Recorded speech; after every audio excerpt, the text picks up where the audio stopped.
derivado de Juan Francisco Castro y Valiosa. Ustedes van a ver que tenemos uno más, pero que tiene el mismo fondo, el mismo criterio. ¿Ya? Entonces, vamos a empezar con el primer contraste, que ya estamos familiarizados con el nombre, que es el contraste de White. ¿Ya? Y vamos a empezar señalando que este contraste es una hipótesis nula. ¿Ya? La hipótesis nula que tiene este contraste es la hipótesis nula de homoceasicidad, la cual vamos a representar de esta forma. ¿Sí? ¿Qué significa esta forma? Significa que para toda observación y la varianza del error es constante.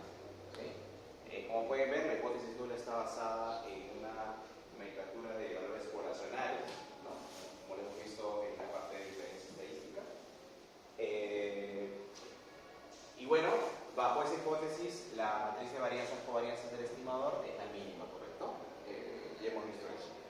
Bien, entonces, ¿cómo funciona este contraste? Bueno, este contraste lo que va a hacer es proponer una regresión auxiliar, que les había dicho hace un rato, donde la variable dependiente de esa regresión auxiliar va a ser el sigma al cuadrado y las variables explicativas de la regresión auxiliar van a ser todas las variables explicativas y de forma adicional los productos cruzados de esas variables.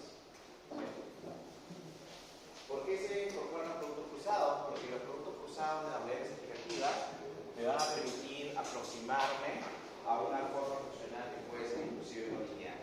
¿Ya?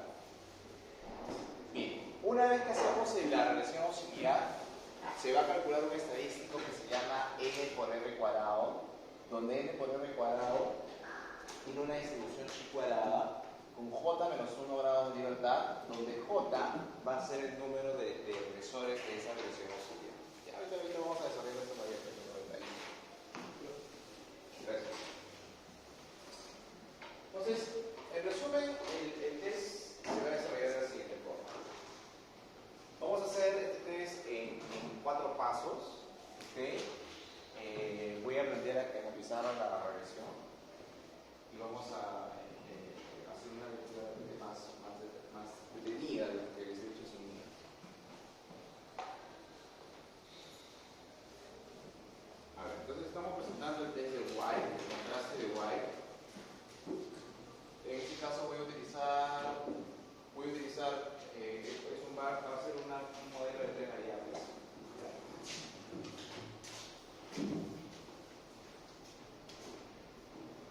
¿Sí?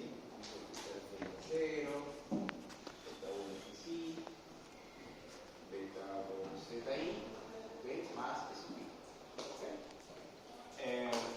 Bien, ese es el modelo que vamos a plantear. Entonces lo que voy a considerar aquí es una regresión auxiliar, donde voy a tener que la varianza del error va a depender de xi, de zi, de elementos al cuadrado de xi y zi, y además de un término que se va a llamar un producto cruzado.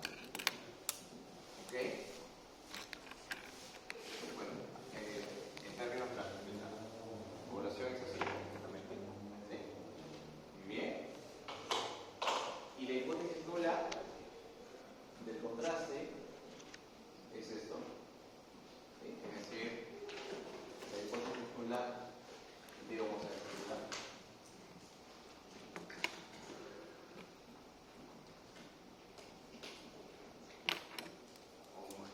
Homoceasicidad. ¿Okay? Versus la alterna, que es la heteroceasicidad. ¿Sí? La alterna va a ser la heteroceasicidad.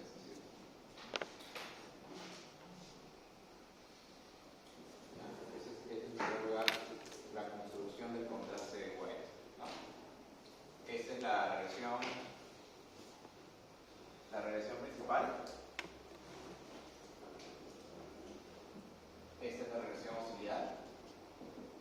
Y este es el contraste estadístico, ¿ok? El contraste que vamos a hacer. O sea, la hipótesis nula y la alterna. Muy bien. Entonces, lo que hace la técnica es lo siguiente, ¿no? Es una secuencia que pasa.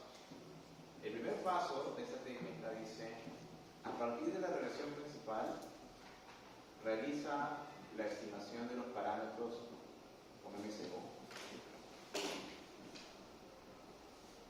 Realiza la estimación que tenemos acá y sobre la base de esa estimación obtiene el error estimado.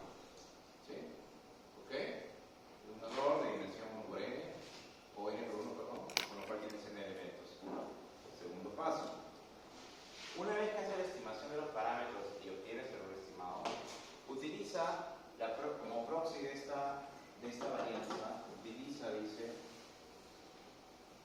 hace el error estimado, el error estimado al cuadrado como proxy de la varianza, que vas a relacionarlo en función de esas variables que están arriba. O sea, voy a relacionar en función de x, en función de z, en función de x al cuadrado, en función de z al cuadrado y en función del producto cruzado.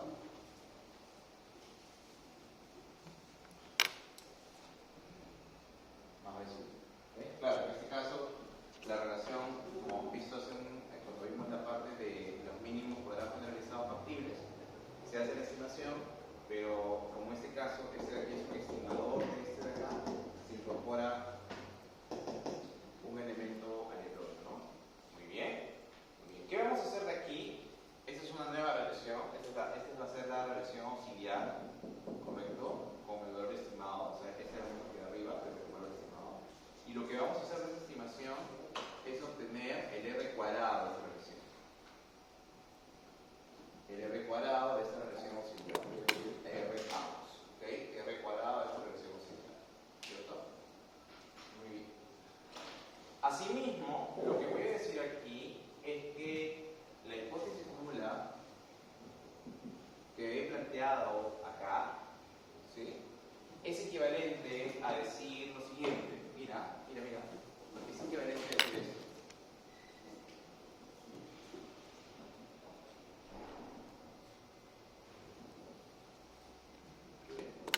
¿Qué significa esto? Significa que así cambian las variables, la varianza no cambia. Es decir, estoy bajo la hipótesis de una democracia. ¿Cierto? Bajo la terna, evidentemente, que alguno, o por lo menos uno, de estos elementos es diferente de ese. ¿Sí? Muy bien, ese es el paso 2. Vamos ahora al paso 3. Obviamente, para calcular el R cuadrado, yo necesito estimar esos parámetros de esa relación auxiliar, ¿cierto? Muy bien. Eso solamente es una precisión. Si tú quieres poner el R cuadrado, tienes que estimar los parámetros de esa relación. Paso 3, ¿qué es lo que voy a hacer? Lo que voy a hacer es calcular el estadístico n por R cuadrado. ¿Ya? Voy a calcular este estadístico n por R cuadrado, donde n es el tamaño de la muestra, el tamaño de la data, y el R cuadrado es ese R cuadrado de la relación auxiliar. ¿Ya? Lo que me dice la teoría, y cómo demuestro esto, no lo voy a poder hacer en este curso, porque para demostrar esto necesito utilizar una técnica que se llama la técnica o el contraste, de multiplicadores de Lagrange. Y la técnica de multiplicadores de Lagrange únicamente la puedo utilizar con un estimador que se llama el estimador de máximo de substituto. Es decir, esto lo voy a tomar como dado. ¿Está bien? O sea, ¿por qué es esto? Porque hay un trasfondo, pero no lo podemos usar todavía acá, porque no tenemos las herramientas para hacerlo. ¿Ok? Muy bien, pero ¿qué distribución tiene este estadístico? Bueno, este estadístico tiene una distribución que vamos a llamar asintótica. Es decir, una distribución que solo existe en un contexto de muchos datos. ¿Okay? Que es el mismo contexto que nos está dando con Y, ¿no? Corrección de Y, de eso. ¿Qué distribución tiene este estadístico? Una chi con J menos 1 grados de libertad. ¿Qué cosa es J? J, y una precisión, vamos a decir sea J igual al número de regresores de la relación auxiliar diferentes del intersecto. ¿Ok? O J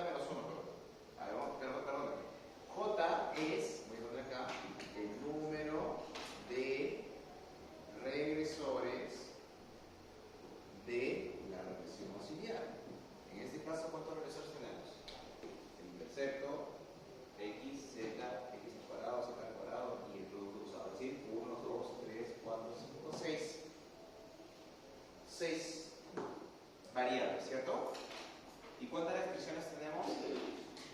5. O sea, la regla es el número de restricciones es el número de variables menos 1. Por eso que la distribución es J menos 1. ¿Sí? O sea, en términos prácticos, J menos 1 es el número de restricciones. ¿Ok? Bien. Y cuarto paso. Cuarto paso, lo que vamos a hacer es simplemente comparar, ¿no?, el n por el chi cuadrado, si quieren, ¿no?, el n por el cuadrado auxiliar versus el valor crítico al 5% o 10, lo que sea, con J menos 1 grado de libertad. ¿Ok? ¿Estamos? ¿Y cuál va a ser la regla? Bueno, primero que la distribución chi cuadrada es así, ¿cierto? Distribución así. Entonces hay que establecer la zona de rechazo. ¿Hacia dónde está la zona de rechazo? Ustedes dirán. ¿En qué medida se rechaza más esta hipótesis? ¿Se acuerdan de esto? ¿Esto se acuerdan como la F? ¿En qué medida se rechazaba más esta hipótesis? En la medida que el R cuadrado es más grande, ¿no? O sea, significa que si el R cuadrado es más grande, se rechaza en otro medio de esto. Lo que significa que la zona de rechazo, ¿dónde está? Hacia la derecha. O sea, esta es la zona de rechazo. Y este de aquí es el valor crítico. ¿No? Este se conoce como valor crítico, ¿no? Y ya tienen que conocerlo así, ¿ya? En trigonometría vamos a usar bastante de temperatura. Este se llama valor crítico, ¿ya? Así se le conoce. Entonces, el valor crítico es el valor a partir del cual se establece la zona de rechazo. Muy bien. Entonces, la regla acá va a ser la siguiente, ¿no? Si el n por r cuadrado es menor que el valor crítico, ¿qué ocurre? No se rechaza, lo que significa que hay homosexualidad, ¿no? Y si ocurre, es más, acá es menor o igual, ¿no? Y si ocurre que n por r cuadrado es mayor que este chi cuadrado, ¿qué ocurre? Ocurre hétero, muy bien. Ocurre hétero. ¿Ok? Hétero, o sea, es muy sencillo, ¿no? No es tan complicado. ¿Ok? ¿Ok?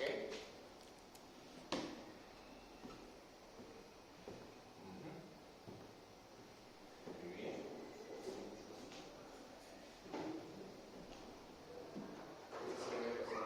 Voy a ir a la derecha. Ya.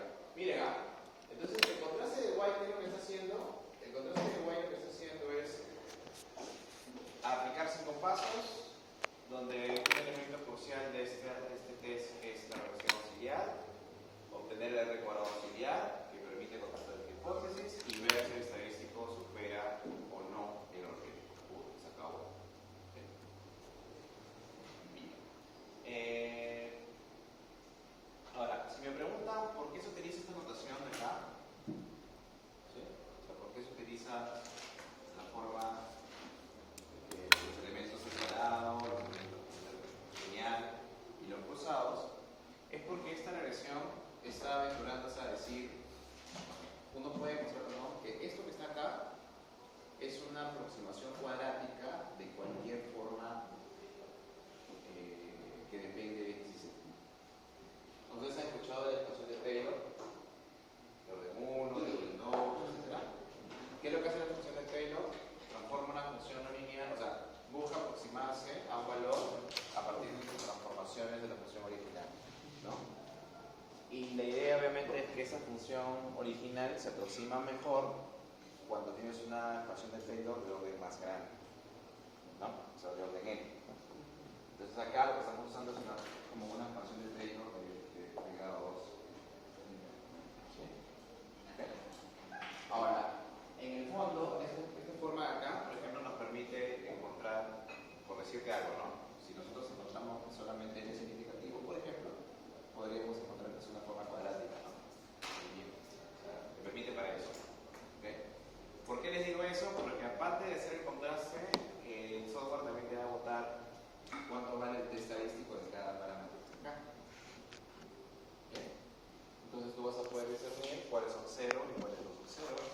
para tratar de encontrar la forma funcional exacta de la varianza, ¿no? Y utilizar qué técnica, seguimos para abajo, regresamos a los libros. ¿Sí? O sea, para eso lo vamos a ver, pero en la aplicación. Entonces, solamente estamos adelantando lo que se dice. ¿Sí?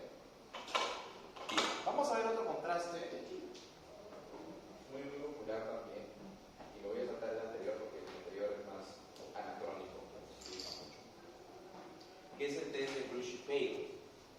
Brush-Pale, como quieran, pero técnicamente se le conoce el contraste de Brush-Pale. Entonces, ¿qué es lo que hace esto? De la misma forma, va a plantear una relación auxiliar. En este caso, los elementos son de la relación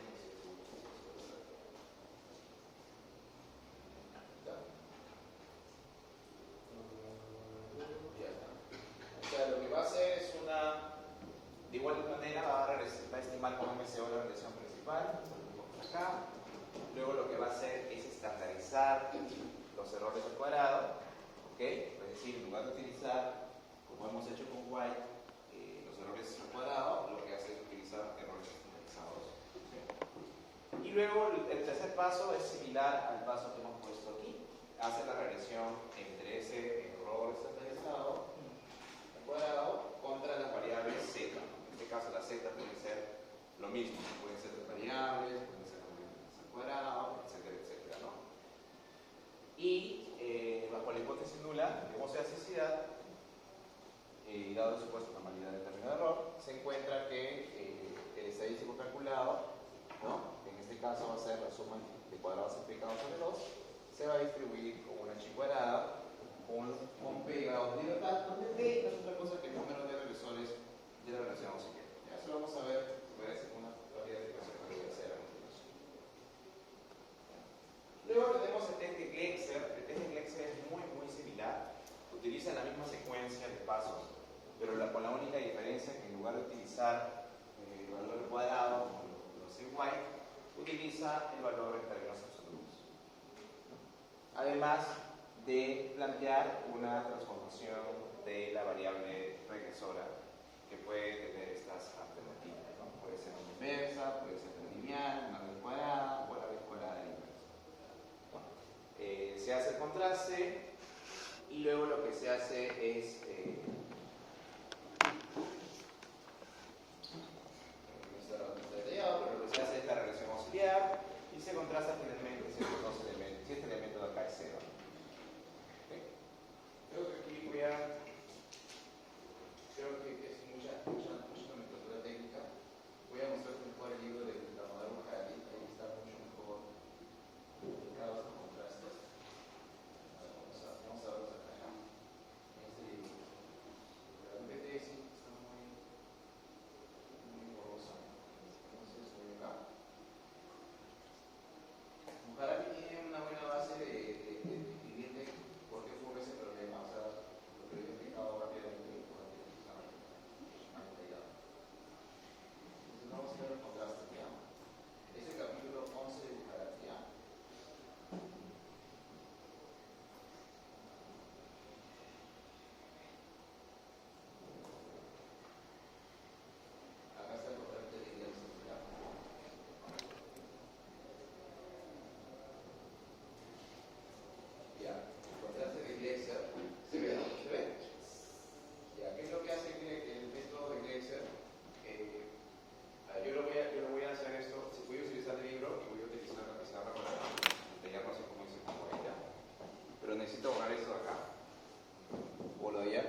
H puede tomar diversos valores, ¿no? Dice puede ser, H puede ser un medio, H puede ser -1, H puede ser -1 medio, ¿ok? Y también puede ser, bueno, vamos a ver, ya. Bueno, si H es un medio, entonces la relación sería así, ¿no? El valor absoluto versus la raíz cuadrada, ¿no? De X, ¿sí? Si fuera H1, sería una relación directamente de X, ¿sí? Y si fuera -1 medio, sería 0 más 1 por 1 sobre la raíz cuadrada y sí más eso. ¿Por qué creen que Glexer se toma el trabajo de plantear distintas formas funcionales de la relación de X? Porque simplemente lo que hace es buscar la manera de encontrar la mejor relación funcional entre la varianza o la ecuación y la variedad explicativa. Nada más. ¿Ok? Ese es como si fuera, este es una cuasi transformación de Box to Box. Eso vamos a verlo con el. Muy bien. Entonces, sea cual sea la forma,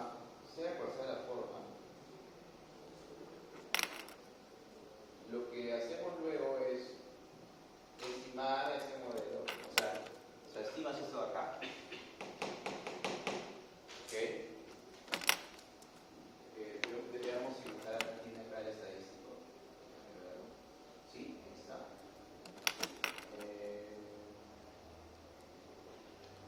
Es lo malo de este libro que no pone estadístico.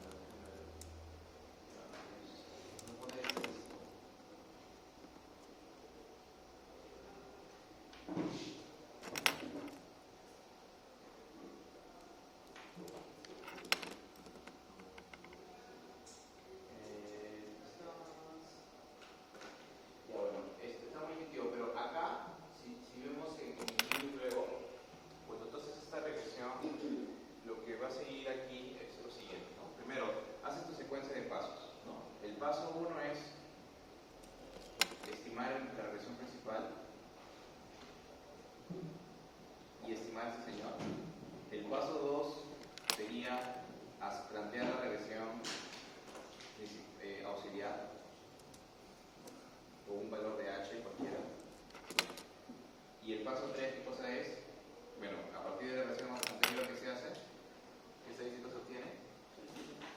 El n por r cuadrado. Entonces este n por r cuadrado se calcula en el paso 3. Y el paso 4, ¿qué venía? Comparar solamente este valor versus una h cuadrada, ¿no? J menos 1, ¿no? Donde j menos 1 en este caso, con la aplicación es 1. Pero así como este, podemos tener muchas variables explicativas y ahí se aplicaría la regla de j menos 1. ¿Okay? O sea, la idea, la secuencia de pasos es exactamente la misma que White. La diferencia entre White y Glexer es que Glexer utiliza una forma funcional diferente para la regresión auxiliar. ¿No? Han visto que White utiliza valores de cuadrado, ¿cierto? Glexer no utiliza valores de cuadrado. Ahora, ¿por qué existen tantos test? Porque en la práctica se ha demostrado que algunos test, por la forma que está construido su regresión auxiliar, tienen problemas. ¿Sí? Y justamente Gujarati, como vamos a ver en un momento, cita uno de los problemas que tiene Glexer. ¿No? O sea, por eso que habla del test ideal. El test ideal es el más conocido, más utilizado, es el test de White. ¿Ya? Pero ¿qué nos dice respecto a Glexer? Aquí tenemos la precisión. ¿No? Dice que bueno, primero que cuando tú tienes esto, no necesariamente vas a obtenerlo con LSO, no siempre, porque es una función en principio no lineal. ¿Sí? ¿No? Bueno, no lineal más que la relación de variables. O sea, no es tan sencillo hacerlo. Y luego, ¿no? Dos autores llamados Wolf y Juan, ¿no? Señalan que encontraron en un paper, ¿okay?, que el error que está aquí de Glexer suele tener problemas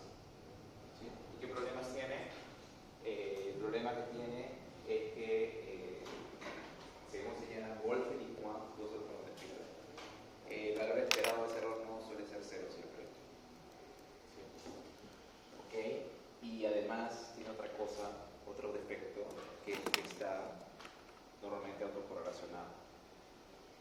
Eso es lo que denomina acá el autor como serialmente correlacionado. O sea, ese error en esta regresión tiene problemas, nos dicen por qué.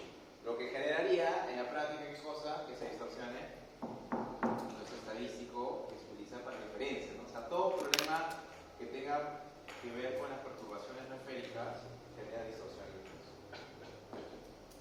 Okay. Bien. Entonces, Glexer es una forma alternativa, pero bueno, no es la mejor. Eso es lo que nos está diciendo, Wolfram. Okay.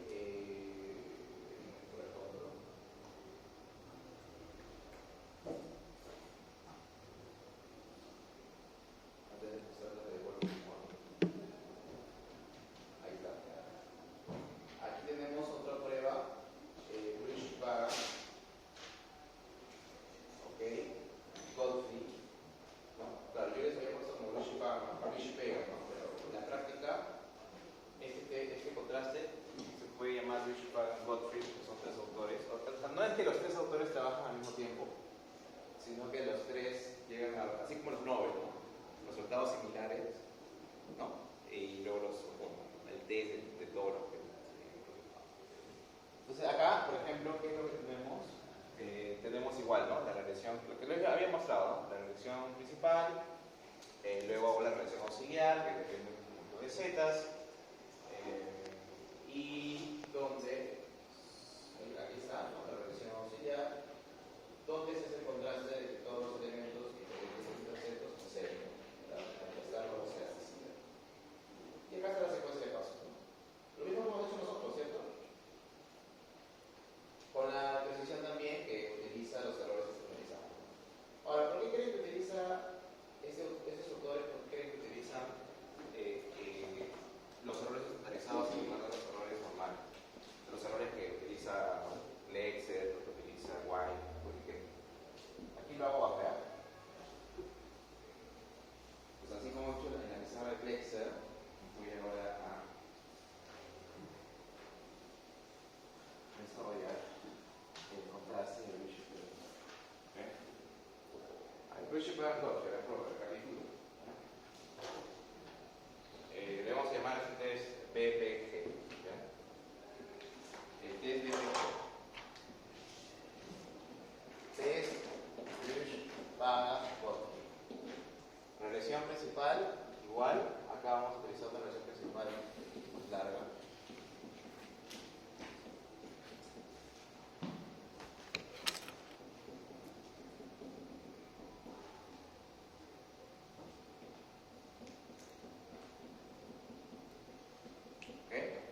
La regresión auxiliar que vamos a utilizar acá va a ser esto, mira.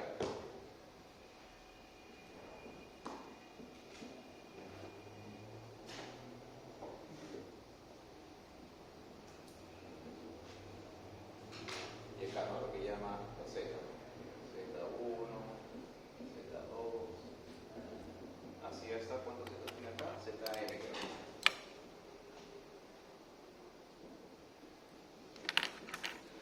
Esa es la regresión auxiliar. Entonces, primera diferencia de esta regresión auxiliar respecto a la de Glexer o respecto a la de White es que utiliza los errores cuadrados estandarizados. ¿Sí? Muy bien. Entonces acá, igualito, paso 1. La misma secuencia, mira. Paso 1, ¿cuál es? Estimar los parámetros de la regresión principal.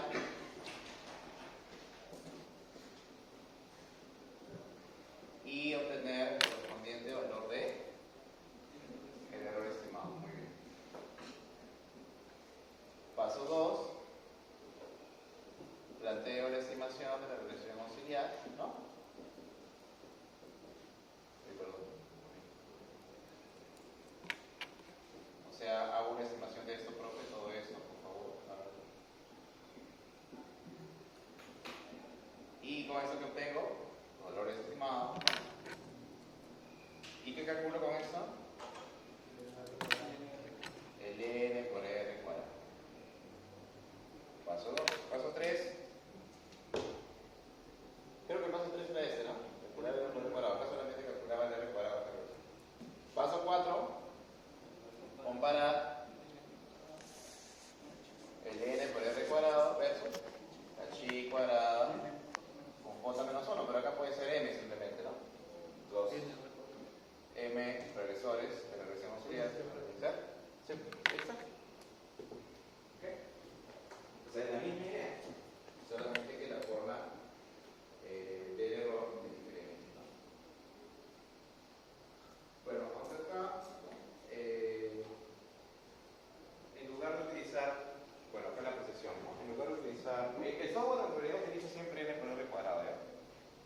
Pero aquí los autores dicen, ok, en lugar de f r cuadrado, utiliza la suma de cuadrados explicados sobre 2, ¿no? O sea, la suma de cuadrados explicados de esta regresión. Y la distribución va a ser exactamente la misma. O sea, va a ser igual, va a ser la misma chi cuadrada y va a tener la misma cantidad de gran delta. Con lo cual da lo mismo utilizar este o este acá. Son los mismos. Ahora, ¿por qué es una forma u otra? Por la forma que tiene la transformación del error en la regresión en el trasfondo. Sí, es lo mismo, es la misma distribución, ¿se dan cuenta? Es la misma chi, la misma cantidad de gran delta que hemos arriba.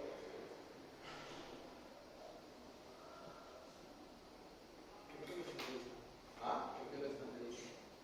¿Por qué lo estandarizan? Ahorita vamos a ver por qué. Bueno, aquí como dice, ¿por qué se utiliza un medio que tiene que ver con la razón de la estandarización? Simplemente hacemos llamado de referencia. La referencia de por qué ocurre eso está aquí. Se puede ver diccionario, o sea, hay todo, bueno, dos páginas. Yo podría revisarte rápido. O sea, hay una razón por la cual se hace estandarización. O sea, se utiliza el medio. Ahora, a veces cuando se hace la estandarización, eso también en la práctica es porque tú, de esa forma, cuando tabulas, o sea, cuando se hace un test y se tabulan los valores críticos son estándar. O sea, no están expuestos a la magnitud de esta variable. ¿Sí? O sea, de esta forma tú estandarizas. Es como que tienes una sola tabla para todo. Para garantizar utilizar una sola tabla de estadística para hacer el contraste, lo estandarizas. En cambio, si no lo estandarizaras, tus valores pueden estar afectos a la magnitud del error.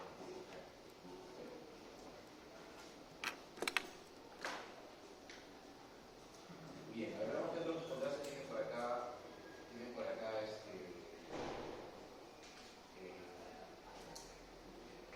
bueno, aquí está la de White, no, que hemos visto.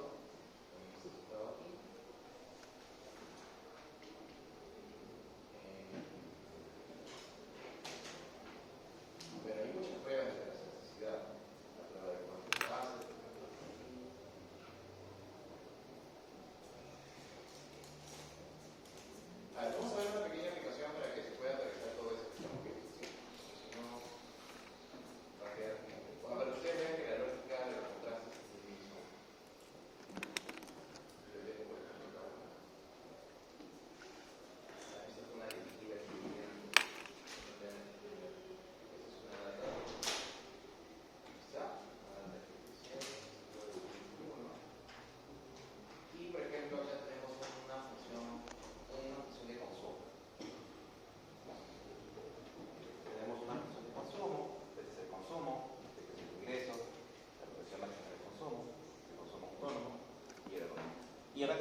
value es el área que está a la derecha del valor calculado, ¿no? O sea, en términos de nuestra aplicación, este sería el área que está acá, ¿no? Si yo tengo aquí la h cuadrada, el 5.61 sería por acá, y el 1.78 que sale sería todo el área que está a la derecha de esa ecuación, ¿no? Y ese valor que me indica que estoy en la zona de rechazo, porque la zona de rechazo tiene área de 5%. ¿Qué se está rechazando entonces? Se está rechazando la necesidad y estamos hablando de evidencia de heteroscedasticidad. ¿Sí? ¿Se entiende? Muy sencillo. Lo mismo ustedes tenían con cualquier otro contraste que cambiamos. Por ejemplo, profe, volvamos acá a Livius y preguntemos a Livius utilizando el test de Harvey o el test de Glexer, que considera como dependiente del valor absoluto, hay heteroscedasticidad. ¿Qué encuentra el test de Glexer? Se ve ahí, ya pueden ver, eso puede ser fijo, ¿cierto? ¿Qué encuentra el Glexer? Mira, esta es la regresión auxiliar, valor absoluto de residuo, las variables, ¿y qué nos sale? Que también rechaza la hipótesis nula de homosexualidad. O sea, Glexer también nos dice lo mismo. ¿Sí? ¿Sí? Si hacemos lo mismo con White. White te da dos opciones. ¿Incluye términos cruzados, dice, o no los incluyes? Si le damos clic en incluir términos cruzados, que es el contraste por default, ¿no? Que te incluía los productos de las variables, dejamos aquí esa casilla. En este caso va a ser lo mismo, porque no solo tenemos un profesor. ¿No? ¿Y qué encuentra? Bueno, acá dice que el 5% habría ligera evidencia de homosexualidad. ¿No? Habría.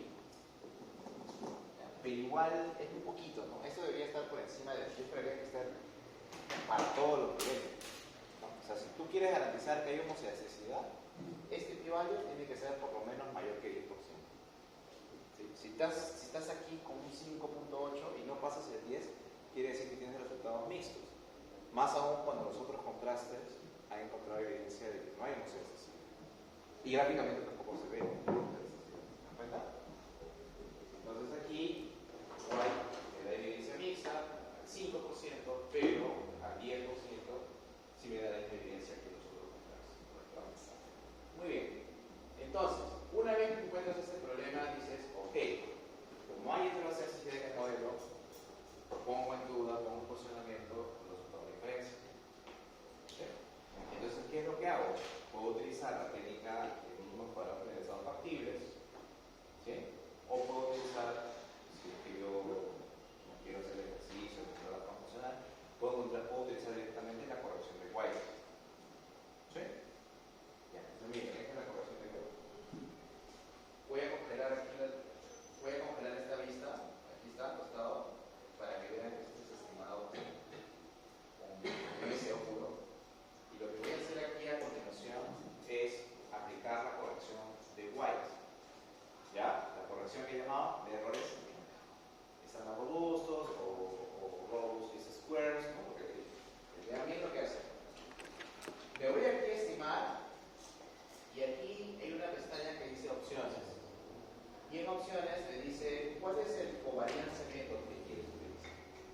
Me dice ordinary, quieres utilizar White, o West, Various o clase Robust. Entonces decir aquí White y pero de esto le voy a dar bien clase. Bien, entonces ¿qué está haciendo aquí la técnica? Está utilizando la técnica de White, y lo que quiero que vean aquí es el impacto que tiene el uso de esta técnica en los resultados. Por ejemplo, comparemos, no sé si se ve atrás, entonces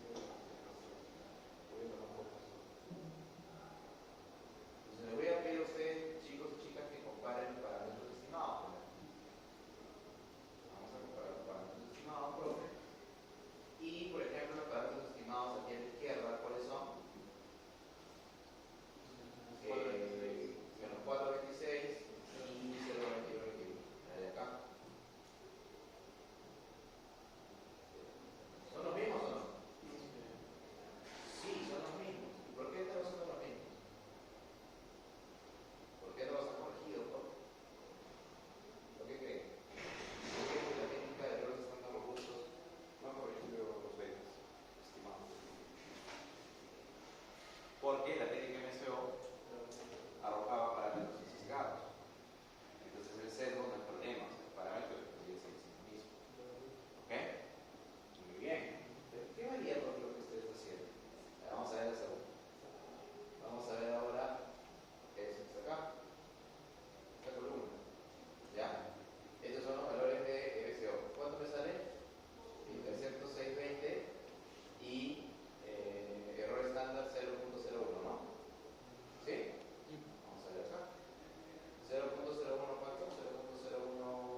en consecuencia, si sale un diferente valor del error estándar, ¿no? Por la corrección, también que sale acá, sale un t diferente, ¿no? Y si sale un t diferente, p value de la es diferente.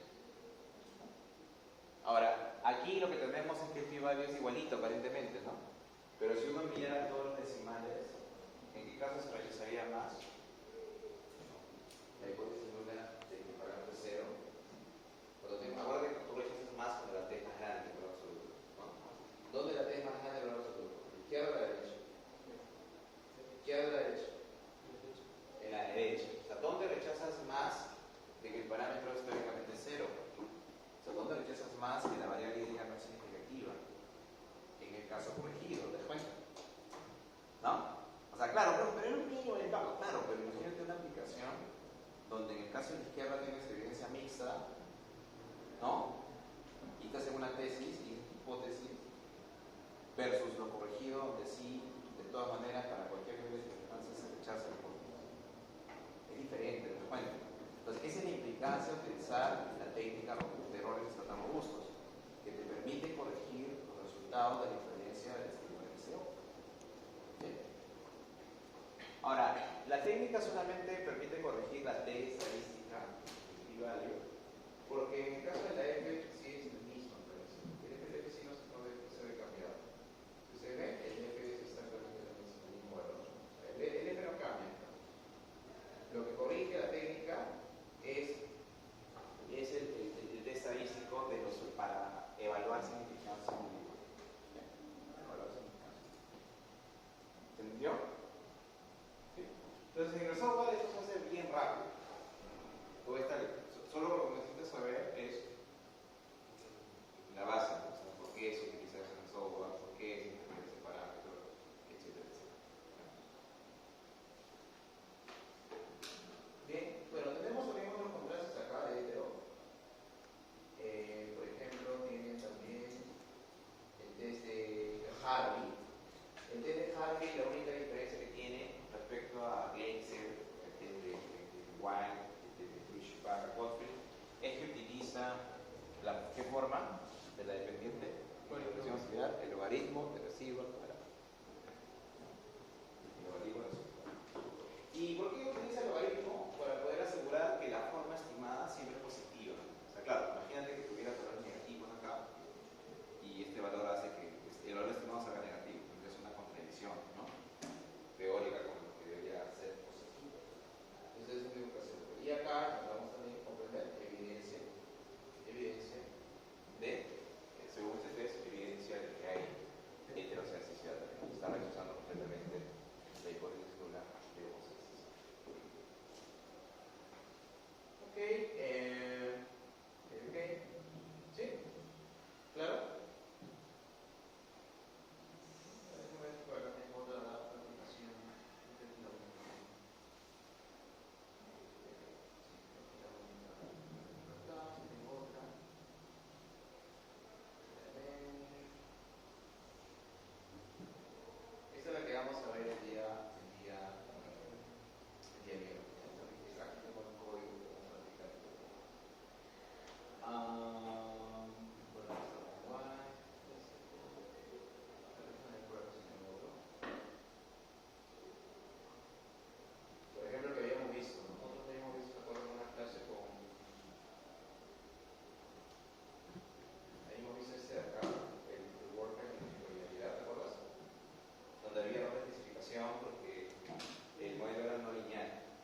Juan dice, mira, hagamos lo siguiente. Hagamos la relación, ¿no? Por ejemplo, un modelo de dos variables. ¿Okay? Y obtengamos el mismo estilo que hemos visto, eso. ¿Okay? Entonces, ¿qué es lo que vamos a hacer? Vamos a hacer lo siguiente. Tenemos la secuencia de errores y vamos a calcular los errores al cuadrado. O sea, vamos a armar la secuencia de errores al cuadrado. Una vez que tengo la secuencia de errores al cuadrado, lo que voy a hacer es ordenarlos de menor a mayor. ¿Ya? O sea, voy a ordenar desde el error más chiquito al cuadrado hasta el error más grande al cuadrado, pero en función de los valores de cada variable. Es decir, yo voy a decir acá, voy a hacer un ordenamiento para xy y voy a hacer otro ordenamiento para zi. ¿No? O sea, es como que digo, ok, voy a hacer un ordenamiento de mayor valor chiquito más grande dependiendo del valor de x, ¿no? Encontramos x1, x2, hasta la observación n, y acá tengo los correspondientes valores, ¿no? De 1, de 2, lo que sea. Y luego lo que voy a hacer es, una vez que los tengo ordenados, voy a comparar, dice Morphy Juan, voy a hacer esto, voy a hacer un corte de esta data en 3 bloques, ¿okay? Y voy a comparar la dispersión de estos elementos de acá con estos elementos de acá. De tal manera de que si hubiéramos elasticidad, la dispersión de estos dos bloques sería la misma. ¿Okay? Pero si fuera diferente, habría heterogenesis. En eso nomás consiste la técnica. ¿Pero por qué no se utiliza?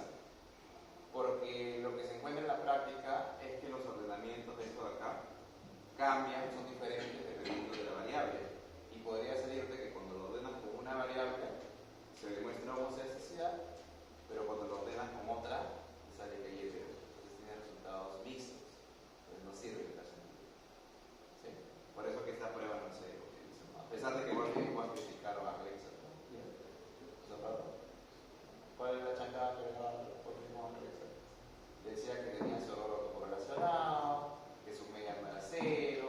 Claro, lo que pasa es que lo chancaron para plantear justamente un estímulo alternativo. Pero este contraste también fue chancado. Y el más utilizado es el de White. ¿Okay? Muy bien. ¿Preguntas hasta acá, chicos y chicas?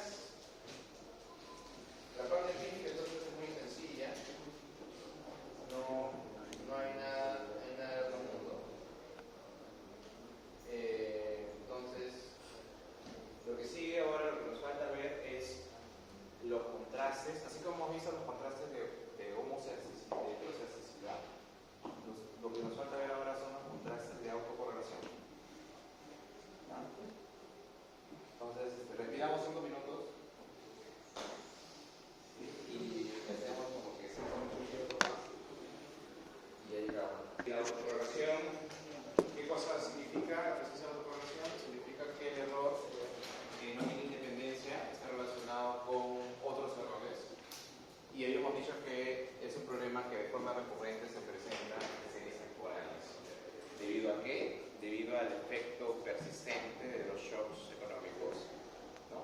Y yo les había dado un ejemplo del COVID, ¿cierto? De que cuando ocurrió el COVID y generó un shock en el ingreso, o en el consumo, perdón, ese efecto duró no solamente en el efecto en el consumo del año 2020, sino en el 21 el 22, fue un efecto persistente.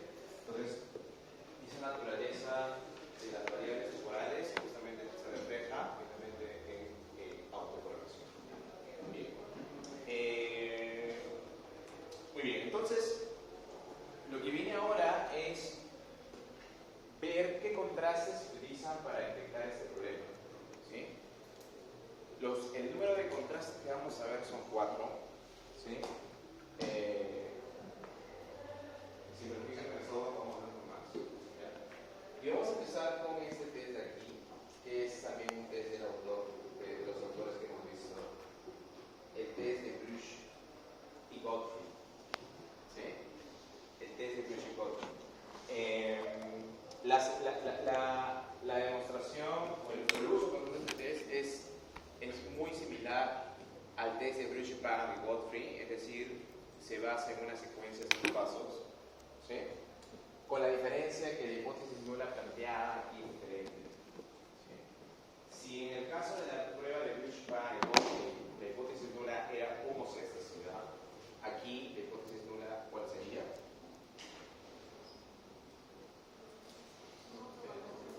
¿Ah? No, o sea, ausencia de autocorrelación. Esa sería la hipótesis. Ahora, la particularidad de la cual vamos a hablar respecto a las hipótesis es un poquito diferente a la de heterocencicidad, porque aquí, para hablar de autocorrelación, nosotros vamos a tener que hablar del orden de la autocorrelación. Y yo les había estado hablando de la autocorrelación de orden 1, ¿cierto? Pero este contraste de Bush-Godfrey nos permite inclusive hacer un contraste hasta un orden no 1, sino un orden B. ¿Okay? Por eso ustedes ven aquí, déjenme borrar eso. Miren aquí lo siguiente, ¿no? Primero, lo que vamos a hacer es obtener el residuo estimado de una regresión, así como lo hemos hecho con la regresión principal. ¿Sí? Aquí partimos de la regresión principal, hacemos el cálculo del residuo estimado. Y luego lo que vamos a hacer en una regresión auxiliar es regresionar ese error estimado versus diferentes rezagos hacia el orden P del término de error. ¿Okay? ¿Qué significa eso? Significa regresionar el error con el rezago 1, rezago 2, rezago 3, rezago P. Esa va a ser la regresión auxiliar. Ahorita lo tenemos que revisar.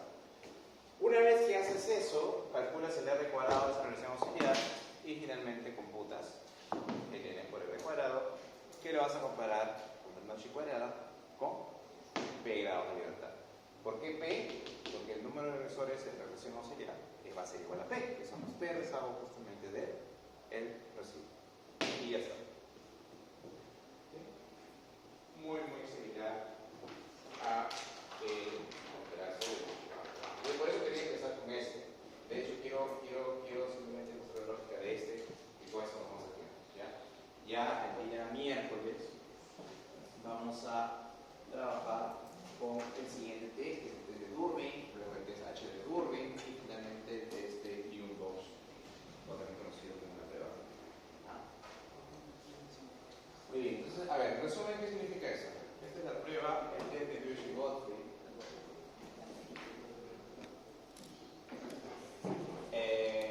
¿Qué es lo que vamos a hacer? Bueno, la regresión principal, miren, la regresión principal es esta, es la misma si quieren.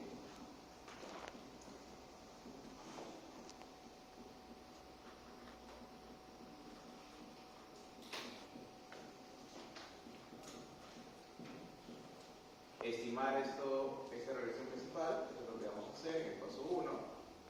¿Sí? Y luego lo que voy a hacer en la regresión auxiliar es hacer una regresión entre el error y sobresagos, ¿no? Pero aquí, para hacerlo más sencillo y hacerle sentido la presencia de correlación, voy a utilizar unidades temporales, ¿ya? En lugar de utilizar corte transversal, voy a utilizar serie temporal.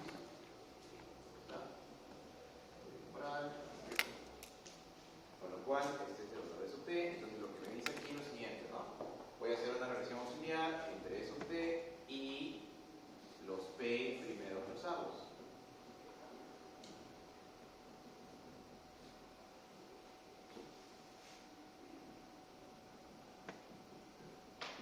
¿Ok? Y lo que voy a hacer acá, obviamente acá también aquí tengo un concepto.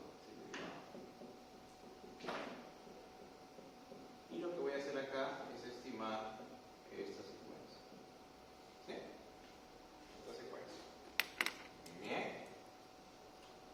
La hipótesis nula que va a estar asociada a este contraste que voy a hacer, por cierto, se va a llamar ausencia de autocorrelación, se va a llamar ausencia de autocorrelación hasta el orden P. ¿Por qué? Porque lo que yo voy a contrastar de esta regresión auxiliar, ¿qué va a hacer? Va a hacer esto. Que todo lo rojo, a diferencia del intercepto, ¿cuánto vale? Vale 0. Por eso le llamo ausencia de autocorrelación hasta el orden P.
comparar el n por r cuadrado, ¿no? Versus chi cuadrada, ¿no? Evaluado en 5%, 10, 1%, ¿con cuántos grados de libertad? Con P, porque ese valor de P, ¿de dónde sale? Del número de restricciones que estamos utilizando, que son justamente asociadas a la ausencia o recorrección. ¿Sí?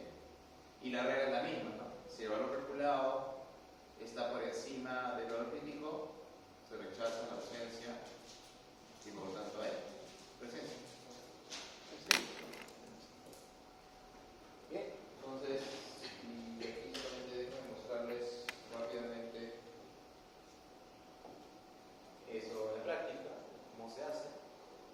Nuevamente tomando nuestro modelito que habíamos visto, ¿de acuerdo?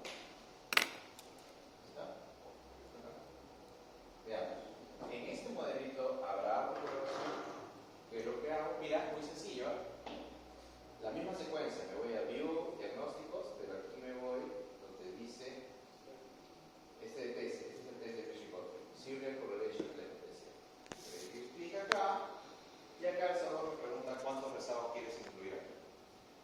O sea, ¿cuál quieres que sea todo el P que yo utilice? Vamos a decirle hasta. Acá podemos obviamente incrementarlo todo lo que queramos, pero vamos a utilizar solamente 4. ¿Sí? Ahí está. Y aquí tenemos el n por r cuadrado, ¿no? Aquí está la relación auxiliar y aquí tenemos el n por r cuadrado. ¿Cuánto sale el p-value? ¿El p-value cuánto sale? 0.0136, evidenciando en tal sentido que el 5%, ¿qué estaría pasando con esta hipótesis? Que se llamaba ausencia de recorrección. ¿Qué estaría pasando? Estaría rechazando, ¿no? No se confunda. Estaría rechazando, ¿no? Miren también que el R cuadrado es bajísimo, ¿no? Bueno, no es tan bajo. 17%, relativamente bajo. Por eso estamos acá con un valor menor que 5%.